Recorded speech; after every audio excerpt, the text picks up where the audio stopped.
Hello, dear listeners, and welcome back to the mystical and magical world of Shady Whispers, the ASMR book reading podcast that guides you on a journey through the fantastical world of literature. In this episode, we are continuing our whispered journey through the enchanting pages of Alice's Adventures in Wonderland, with chapters 4 to 6. As we open the pages of this timeless classic, let the whimsical sounds of my whispered reading take you on a dreamlike adventure through the wondrous and surreal world of Wonderland. Follow Alice on her journey as she encounters curious creatures and surreal landscapes that will leave you in awe of the imagination of the great Lewis Carroll.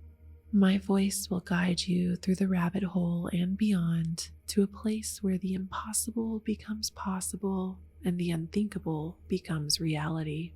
So close your eyes, take a deep breath, and let yourself be carried away as we discover the secrets and magic of the world of Wonderland, chapter by chapter. Are you ready to explore this dreamlike world once again? Here we go. Chapter 4. The Rabbit Sends in a Little Bill. It was the White Rabbit, trotting slowly back again and looking anxiously about as it went, as if it had lost something, and she heard it muttering to itself, the Duchess, oh my dear paws, oh my fur and whiskers, she'll get me executed, as sure as ferrets are ferrets. Where can I have dropped them, I wonder?" Alice guessed in a moment that it was looking for the fan and the pair of white kid gloves, and she very good-naturedly began hunting about for them, but they were nowhere to be seen. Everything seemed to have changed since her swim in the pool, and the great hall with the glass table and the little door had vanished completely. Very soon the rabbit noticed Alice as she went hunting about and called out to her in an angry tone, "Why, Mary Ann, what are you doing out here? Run home this moment and fetch me a pair of gloves and a fan, quick now." And Alice was so much frightened that she ran off at once in the direction it pointed to, without trying to explain the mistake it had made. "He took me for his housemaid," she said to herself as she ran. "How surprised he'll be when he finds out who I am. But I'd better take him his fan and gloves. That is, if I can find them. W. Rabbit engraved upon it." She went in without knocking and hurried upstairs in great fear lest she should meet the real Mary Ann and be turned out of the house before she found the fan and gloves.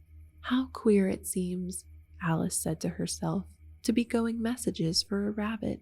I suppose Dinah'll be sending me on messages next." And she began fancying the sort of thing that would happen.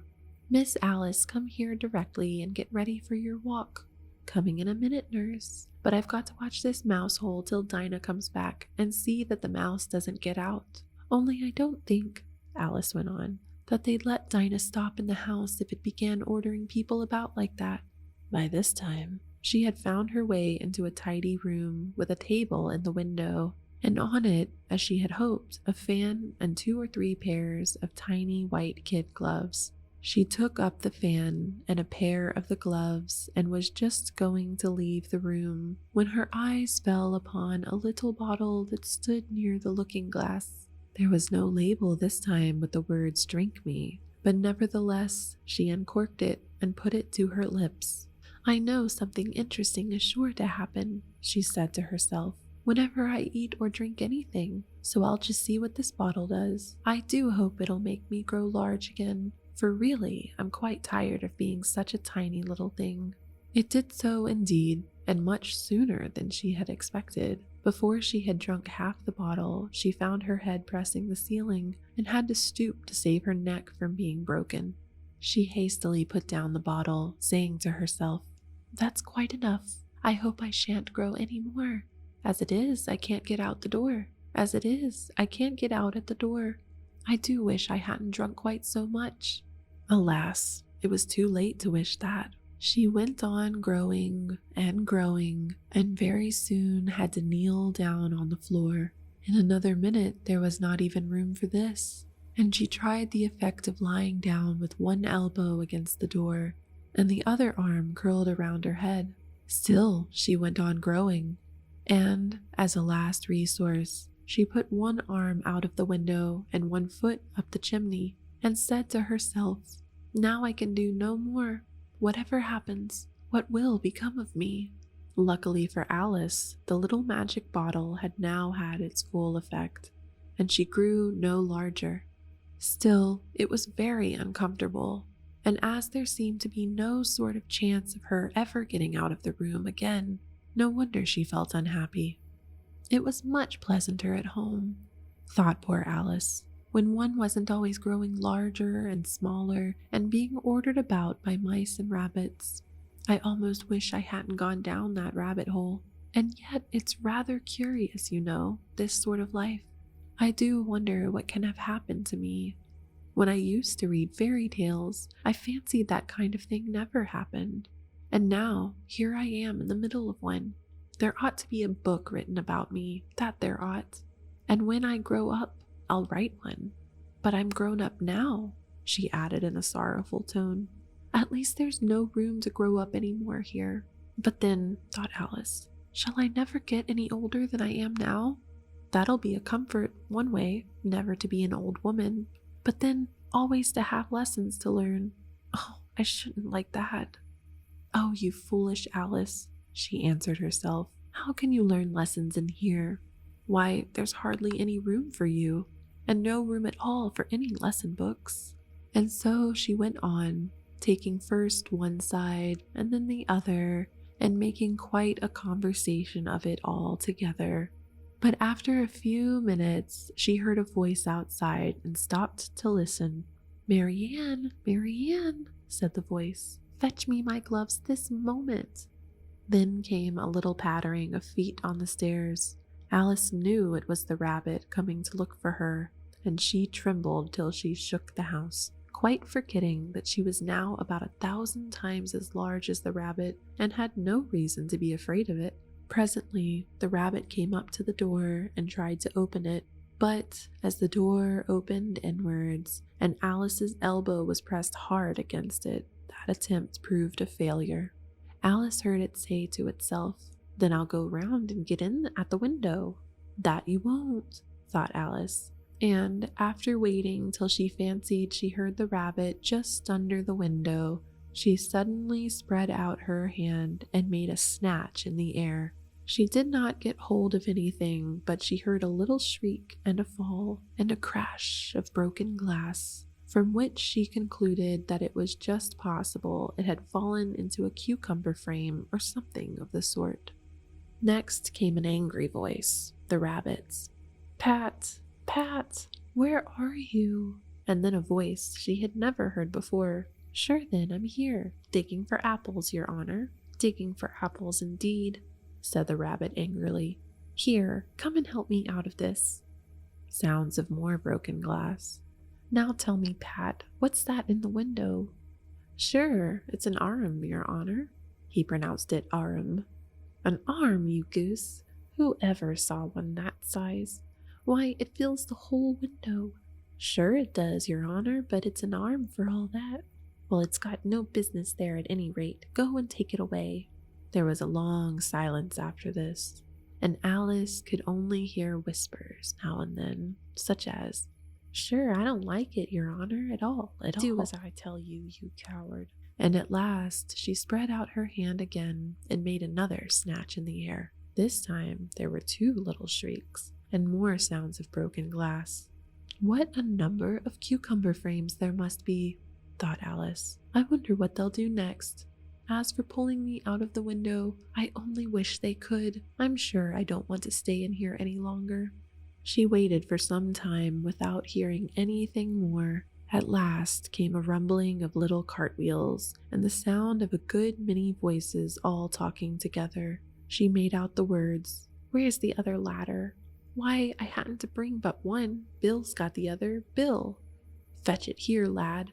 Here, put 'em up at this corner. No, tie 'em together first. They don't reach half high enough yet. Oh, they'll do well enough. Don't be particular. Here, Bill, catch hold of this rope. Will the roof bear?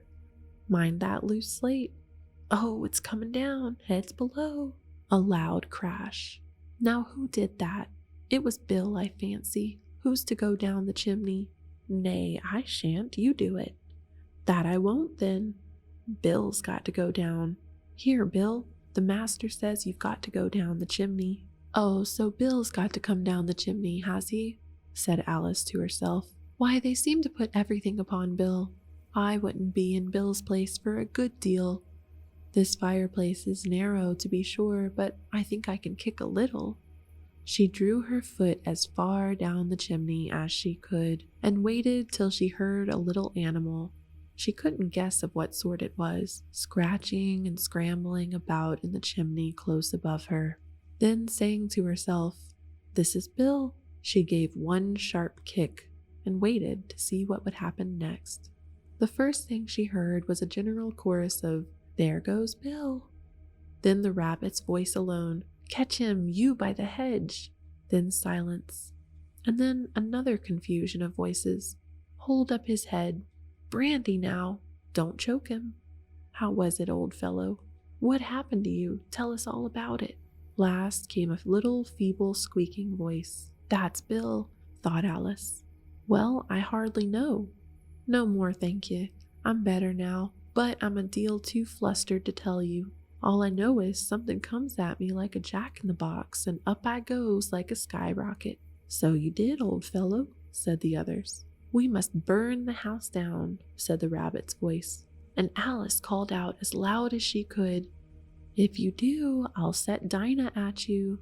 There was a dead silence instantly, and Alice thought to herself, "I wonder what they will do next. If they had any sense, they'd take the roof off." After a minute or two, they began moving about again, and Alice heard the rabbit say, "A barrowful will do to begin with." A barrowful of what? Thought Alice. But she had not long to doubt, for the next moment a shower of little pebbles came rattling in at the window, and some of them hit her in the face. "I'll put a stop to this," she said to herself, and shouted out, "You'd better not do that again," which produced another dead silence. Alice noticed with some surprise that the pebbles were all turning into little cakes as they lay on the floor, and a bright idea came into her head. "If I eat one of these cakes," she thought, "it's sure to make some change in my size, and as it can't possibly make me larger, it must make me smaller, I suppose." So she swallowed one of the cakes and was delighted to find that she began shrinking directly. As soon as she was small enough to get through the door, she ran out of the house and found quite a crowd of little animals and birds waiting outside. The poor little lizard, Bill, was in the middle, being held up by 2 guinea pigs, who were giving it something out of a bottle. They all made a rush at Alice the moment she appeared, but she ran off as hard as she could, and soon found herself safe in a thick wood. "The first thing I got to do," said Alice to herself as she wandered about in the wood, "is to grow to my right size again, and the second thing is to find my way into that lovely garden. I think that will be the best plan." It sounded an excellent plan, no doubt, and very neatly and simply arranged. The only difficulty was that she had not the smallest idea how to set about it, and while she was peering about anxiously among the trees, a little sharp bark just over her head made her look up in a great hurry. An enormous puppy was looking down at her with large round eyes, and feebly stretching out one paw trying to touch her. "Poor little thing," said Alice in a coaxing tone, and she tried hard to whistle to it, but she was terribly frightened all the time at the thought that it might be hungry, in which case it would be very likely to eat her up in spite of all her coaxing. Hardly knowing what she did, she picked up a little bit of stick and held it out to the puppy, whereupon the puppy jumped into the air off all its feet at once, with a yelp of delight, and rushed at the stick, and made believe to worry it.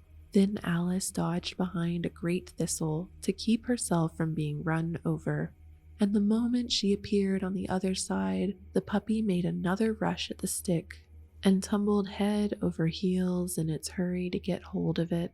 Then Alice, thinking it was very like having a game of play with a cart horse and expecting every moment to be trampled under its feet, ran round the thistle again. Then the puppy began a series of short charges at the stick, running a very little way forwards each time and a long way back, and barking hoarsely all the while, till at last it sat down a good way off, panting, with its tongue hanging out of its mouth and its great eyes half shut.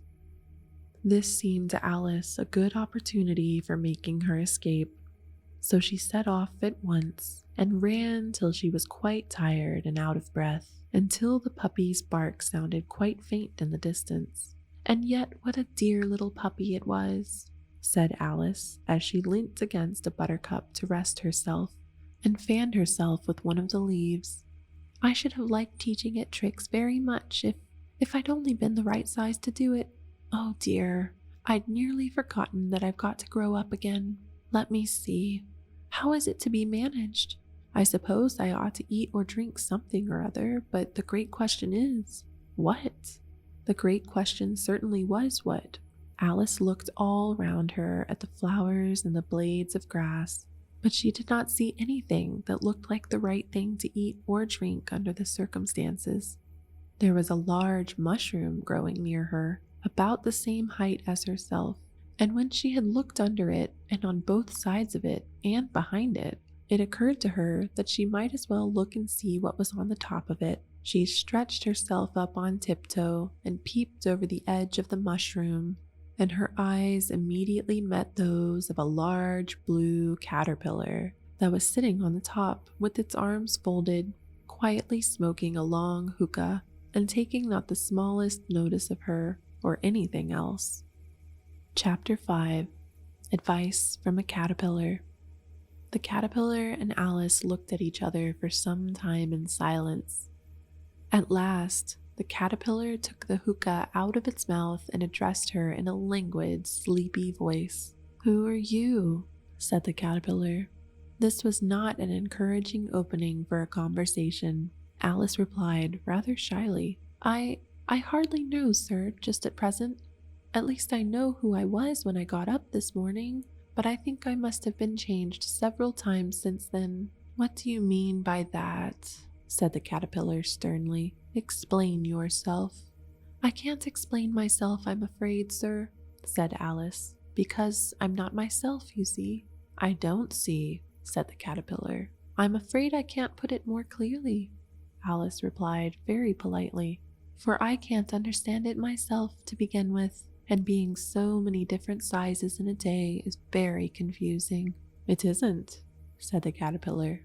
"Well, perhaps you haven't found it so yet," said Alice, "but when you have to turn into a chrysalis, you will some day, you know, and then after that into a butterfly, I should think you'll feel it a little queer, won't you?"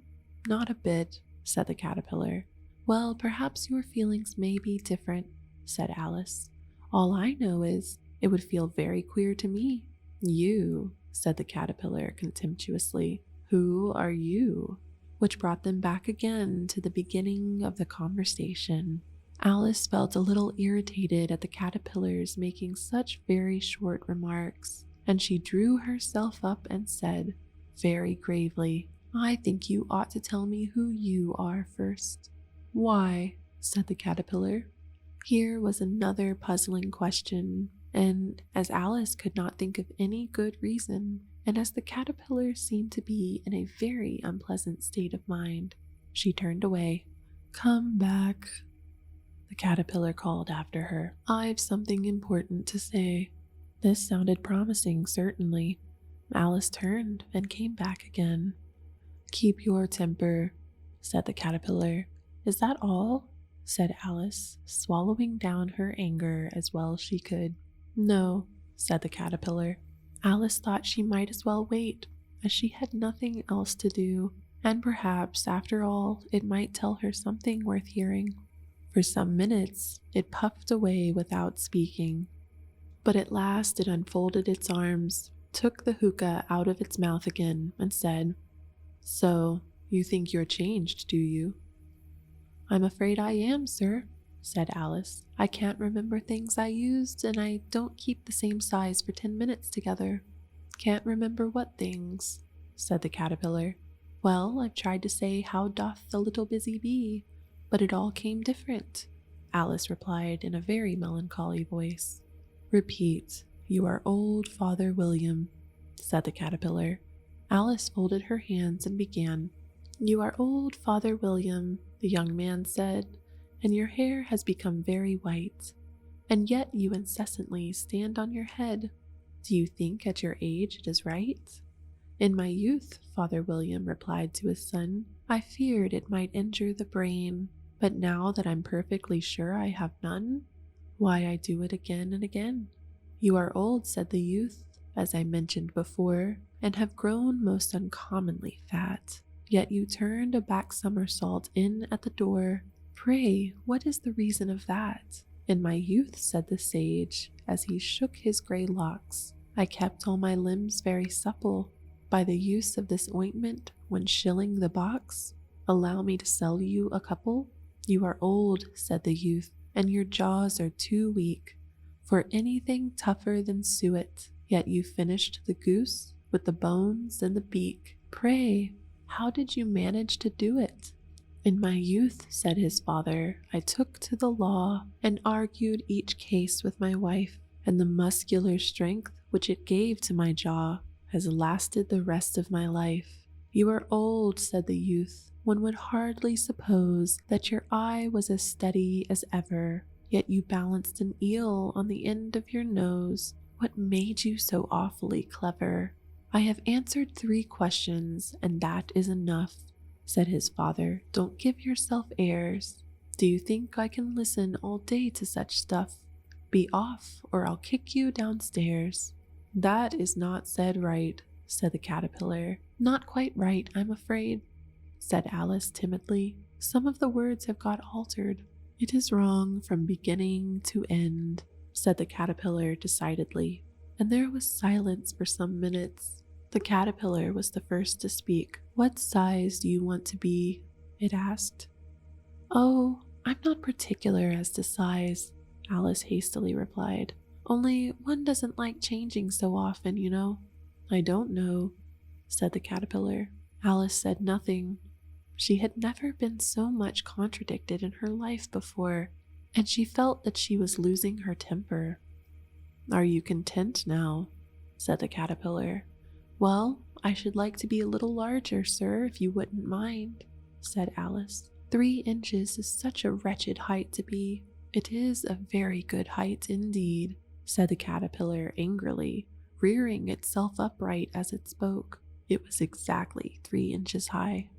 "But I'm not used to it," pleaded poor Alice in a piteous tone, and she thought to herself, "I wish the creatures wouldn't be so easily offended." "You'll get used to it in time," said the caterpillar, and it put the hookah into its mouth and began smoking again. This time, Alice waited patiently until it chose to speak again. In a minute or two, the caterpillar took the hookah out of its mouth and yawned once or twice and shook itself. Then it got down off the mushroom and crawled away in the grass, merely remarking as it went, "One side will make you grow taller, and the other side will make you grow shorter." "One side of what? The other side of what?" thought Alice to herself. "Of the mushroom," said the caterpillar, just as if she had asked it aloud, and in another moment it was out of sight. Alice remained looking thoughtfully at the mushroom for a minute, trying to make out which were the 2 sides of it, and as it was perfectly round, she found this a very difficult question. However, at last she stretched her arms round it as far as they would go, and broke off a bit at the edge with each hand. "And now, which is which?" she said to herself, and nibbled a little of the right hand bit to try the effect. The next moment, she felt a violent blow underneath her chin. It had struck her foot. She was a good deal frightened by this very sudden change, but she felt there was no time to be lost, as she was shrinking rapidly. So she set to work at once to eat some of the other bit. Her chin was pressed so closely against her foot that there was hardly room to open her mouth, but she did it at last, and managed to swallow a morsel of the left-hand bit. "Come, my head's free at last," said Alice in a tone of delight, which changed into alarm in another moment, when she found that her shoulders were nowhere to be found. All she could see when she looked down was an immense length of neck, which seemed to rise like a stalk out of the sea of green leaves that lay far below her. "What can all that green stuff be?" said Alice. "And where have my shoulders got to? And oh, my poor hands, how is it I can't see you?" She was moving them about as she spoke, but no result seemed to follow, except a little shaking among the distant green leaves. As there seemed to be no chance of getting her hands up to her head, she tried to get her head down to them, and she was delighted to find that her neck would bend about easily in any direction, like a serpent. She had just succeeded in curving it down into a graceful zigzag, and was going to dive in among the leaves, which she found to be nothing but the tops of trees under which she had been wandering, when a sharp hiss made her draw back in a hurry. A large pigeon had flown into her face and was beating her violently with its wings. "Serpent!" screamed the pigeon. "I am not a serpent," said Alice indignantly. "Let me alone." "Serpent, I say again," repeated the pigeon, but in a more subdued tone, and added with a kind of sob, "I've tried every way and nothing seems to suit them." "I haven't the least idea what you're talking about," said Alice. "I've tried the roots of trees, and I've tried banks, and I've tried hedges," the pigeon went on without attending to her. "But those serpents, there's no pleasing them." Alice was more and more puzzled, but she thought there was no use in saying anything more till the pigeon had finished. "As if it wasn't trouble enough hatching the eggs," said the pigeon, "but I must be on the lookout for serpents night and day. Why, I haven't had a wink of sleep these 3 weeks." "I'm very sorry you've been annoyed," said Alice, who was beginning to see its meaning. "And just as I had taken the highest tree in the wood," continued the pigeon, raising its voice to a shriek, "and just as I was thinking I should be free of them at last, they must needs come wriggling down from the sky. Ugh, serpent!" "But I'm not a serpent, I tell you," said Alice. I'm a, "Well, what are you?" said the pigeon. "I can see you're trying to invent something." I'm a little girl," said Alice, rather doubtfully, as she remembered the number of changes she had gone through that day. "A likely story indeed," said the pigeon, in a tone of the deepest content.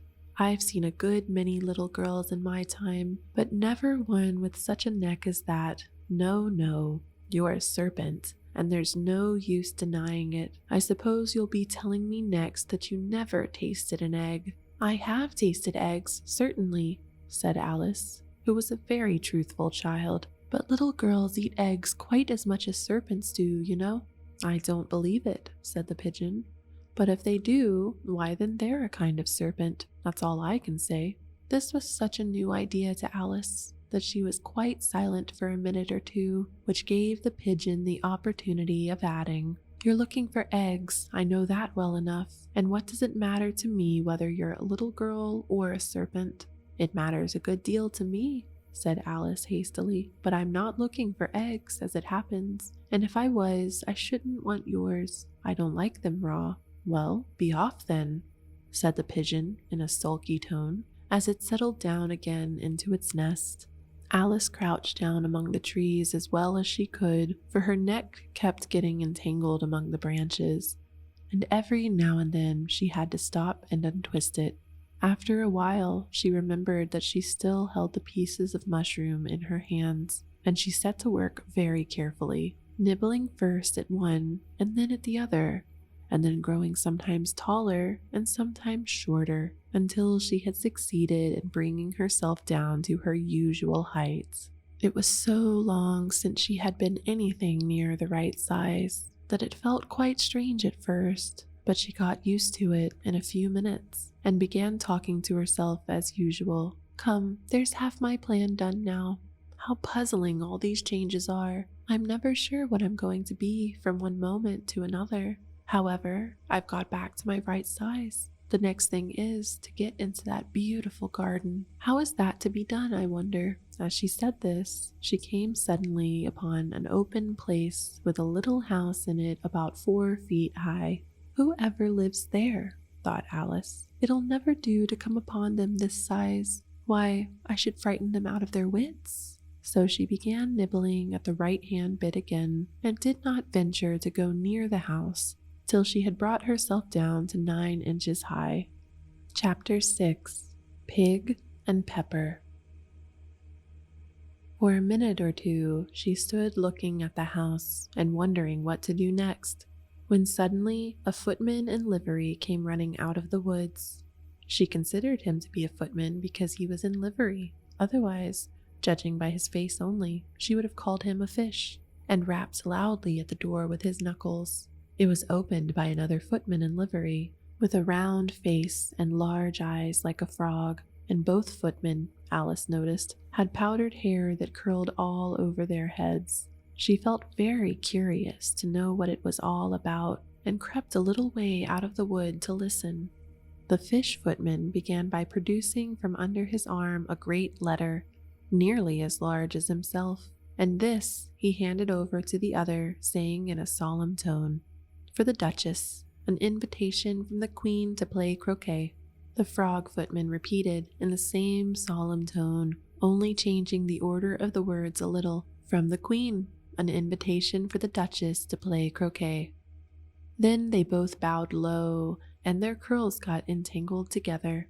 Alice laughed so much at this that she had to run back into the wood for fear of their hearing her, and when she next peeped out, the fish footman was gone, and the other was sitting on the ground near the door, staring stupidly up into the sky. Alice went timidly up to the door and knocked. "There's no sort of use in knocking," said the footman, "and that for 2 reasons. First, because I'm on the same side of the door as you are. Secondly, because they're making such a noise inside, no one could possibly hear you.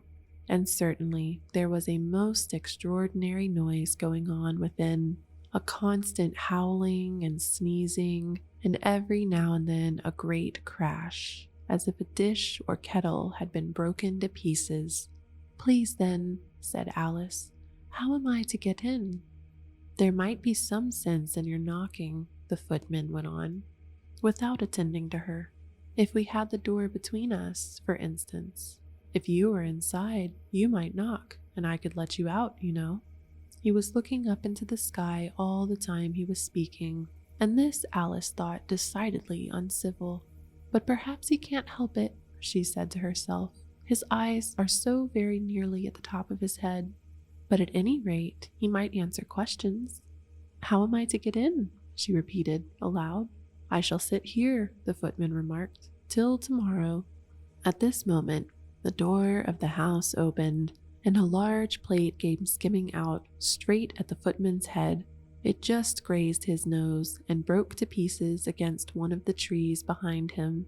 "Or next day, maybe," the footman continued in the same tone, exactly as if nothing had happened. "How am I to get in?" asked Alice again in a louder tone. "Are you to get in at all?" said the footman. "That's the first question, you know." It was, no doubt, only Alice did not like to be told so. "It's really dreadful," she muttered to herself, "the way all the creatures argue. It's enough to drive one crazy." The footman seemed to think this a good opportunity for repeating his remark with variations. "I shall sit here," he said, "on and off for days and days." "But what am I to do?" said Alice. "Anything you like," said the footman, and began whistling. "Oh, there's no use in talking to him," said Alice desperately. "He's perfectly idiotic." And she opened the door and went in. The door led right into a large kitchen, which was full of smoke from one end to the other. The Duchess was sitting on a 3-legged stool in the middle, nursing a baby. The cook was leaning over the fire, stirring a large cauldron, which seemed to be full of soup. "There's certainly too much pepper in that soup," Alice said to herself. as well as she could for sneezing. There was certainly too much of it in the air. Even the Duchess sneezed occasionally, and as for the baby, it was sneezing and howling alternately without a moment's pause. The only things in the kitchen that did not sneeze were the cook and a large cat, which was lying on the hearth and grinning from ear to ear. "Please, would you tell me," said Alice, a little timidly, for she was not quite sure whether it was good manners for her to speak first, "why your cat grins like that?" "It's a Cheshire cat," said the Duchess, "and that's why." "Pig." She said the last word with such sudden violence that Alice quite jumped, but she saw in another moment that it was addressed to the baby and not to her, so she took courage and went on again. "I didn't know that Cheshire cats always grinned. In fact, I didn't know that cats could grin." "They all can," said the Duchess, "and most of them do." "I don't know of any that do," Alice said very politely, feeling quite pleased to have got into a conversation. "You don't know much," said the Duchess, "and that's a fact." Alice did not at all like the tone of this remark, and thought it would be as well to introduce some other subject of conversation. While she was trying to fix on one, the cook took the cauldron of soup off the fire and at once set to work throwing everything within her reach at the Duchess and the baby. The fire irons came first, then followed a shower of saucepans, plates, and dishes. The Duchess took no notice of them even when they hit her, and the baby was howling so much already that it was quite impossible to say whether the blows hurt it or not. "Oh, please mind what you're doing," cried Alice, jumping up and down in an agony of terror. "Oh, there goes his precious nose," as an unusually large saucepan flew close by it and very nearly carried it off. "If everybody minded their own business," the Duchess said in a hoarse growl, "the world would go round a deal faster than it does." "Which would not be an advantage," said Alice, who felt very glad to get an opportunity of showing off a little of her knowledge. "Just think of what work it would make with the day and night. You see, the earth takes 24 hours to turn round on its axis." "Talking of axes," said the Duchess, "chop off her head." Alice glanced rather anxiously at the cook to see if she meant to take the hint, but the cook was busily stirring the soup and seemed not to be listening. So she went on again. 24 hours, I think, or is it 12? Oh, don't bother me," said the Duchess. "I never could abide figures." And with that, she began nursing her child again, singing a sort of lullaby to it as she did so, and giving it a violent shake at the end of every line. "Speak roughly to your little boy, and beat him when he sneezes. He only does it to annoy, because he knows it teases." The chorus begins, in which the cook and the baby joined. "Wow, wow, wow." While the Duchess sang the second verse of the song, she kept tossing the baby violently up and down, and the poor little thing howled so that Alice could hardly hear the words. "I speak severely to my boy, I beat him when he sneezes, for he can thoroughly enjoy the pepper when he pleases. Wow, wow, wow." "Here, you may nurse it a bit if you like," the Duchess said to Alice, flinging the baby at her as she spoke. "I must go and get ready to play croquet with the Queen," and she hurried out of the room. The cook threw a frying pan after her as she went, but it just missed her. Alice caught the baby with some difficulty, as it was a queer-shaped little creature and held out its arms and legs in all directions. "Just like a starfish," thought Alice. The poor little thing was snorting like a steam engine when she caught it, and kept doubling itself up and straightening itself out again, so that altogether for the first minute or two it was as much as she could do to hold it. As soon as she had made out the proper way of nursing it, which was to twist it up into a sort of knot and then keep tight hold of its right ear and left foot so as to prevent its undoing itself, she carried it out into the open air. "If I don't take this child away with me," thought Alice, "they're sure to kill it in a day or two. Wouldn't it be murder to leave it behind?" She said the last words out loud, and the little thing grunted in reply. It had left off sneezing by this time. "Don't grunt," said Alice. "That's not at all a proper way of expressing yourself." The baby grunted again, and Alice looked very anxiously into its face to see what was the matter with it. There could be no doubt that it had a very turn-up nose, much more like a snout than a real nose. Also, its eyes were getting extremely small for a baby. Altogether, Alice did not like the look of the thing at all. But perhaps it was only sobbing, she thought, and looked into its eyes again to see if there were any tears. No, there were no tears. "If you're going to turn into a pig, my dear," said Alice seriously, "I'll have nothing more to do with you, mind now." The poor little thing sobbed again, or grunted. It was impossible to say which, and they went on for some while in silence. Alice was just beginning to think to herself, "Now, what am I to do with this creature when I get it home?" when it grunted again so violently that she looked down into its face in some alarm. This time, there could be no mistake about it. It was neither more nor less than a pig, and she felt that it would be quite absurd for her to carry it any further. So she set the little creature down and felt quite relieved to see it trot away quietly into the wood. If it had grown up, she said to herself, it would have made a dreadfully ugly child, but it makes rather a handsome pig, I think. And she began thinking over other children she knew who might do very well as pigs, and was just saying to herself, if one only knew the right way to change them, when she was a little startled by seeing the Cheshire cat sitting on a bough of a tree a few yards off. The cat only grinned when it saw Alice.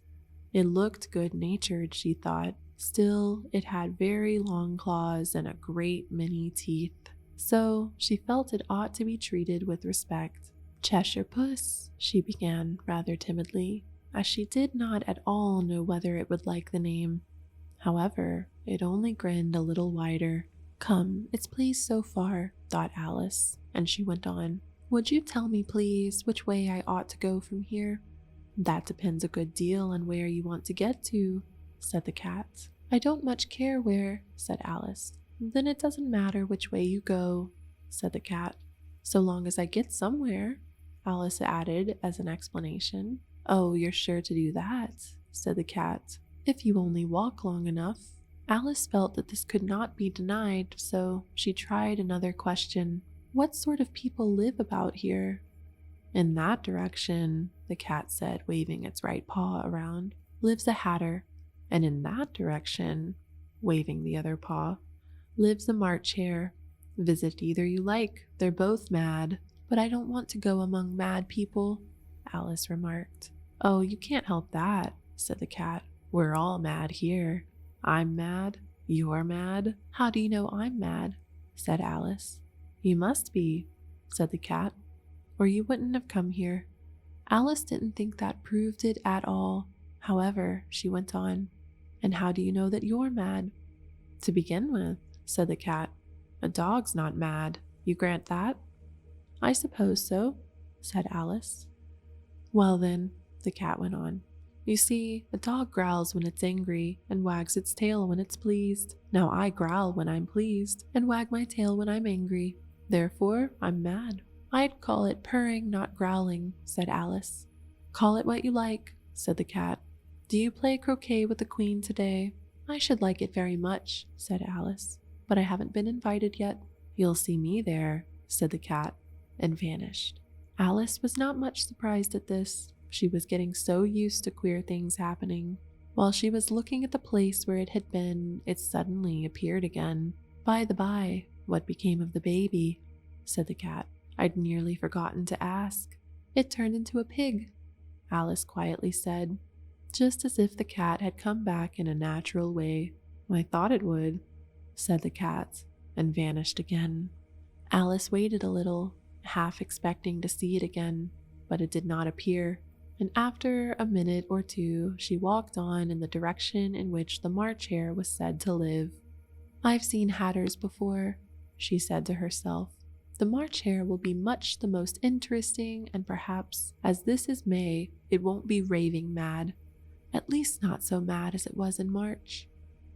As she said this, she looked up, and there was the cat again, sitting on a branch of a tree. "Did you say pig or fig?" said the cat. "I said pig," replied Alice, "and I wish you wouldn't keep appearing and vanishing so suddenly. You make one quite giddy." "All right," said the cat, and this time it vanished quite slowly, beginning with the end of the tail and ending with the grin, which remained some time after the rest of it had gone. "Well, I've often seen a cat without a grin," thought Alice, "but a grin without a cat? It's the most curious thing I ever saw in all my life." She had not gone much farther before she came in sight of the house of the March Hare. She thought it must be the right house because the chimneys were shaped like ears and the roof was thatched with fur. It was so large a house that she did not like to go nearer till she had nibbled some more of the left-hand bit of mushroom and raised herself about 2 feet high. Even then, she walked up towards it rather timidly, saying to herself, "Suppose it should be raving mad after all. I almost wish I'd gone to see the Hatter instead." And so, as we reach the halfway point of our journey through Alice's adventures in Wonderland, I'd like to invite you to take a moment to reflect on the magical journey that we've been on together. From the enigmatic characters to the surreal landscapes, this story continues to captivate and inspire, and I can't wait to see what mysteries await in the next set of chapters. As you drift off to sleep tonight, keep dreaming and keep your mind open to the fantastical possibilities that await you. I hope you have a restful slumber. And so, until we meet again, good night, dear listeners.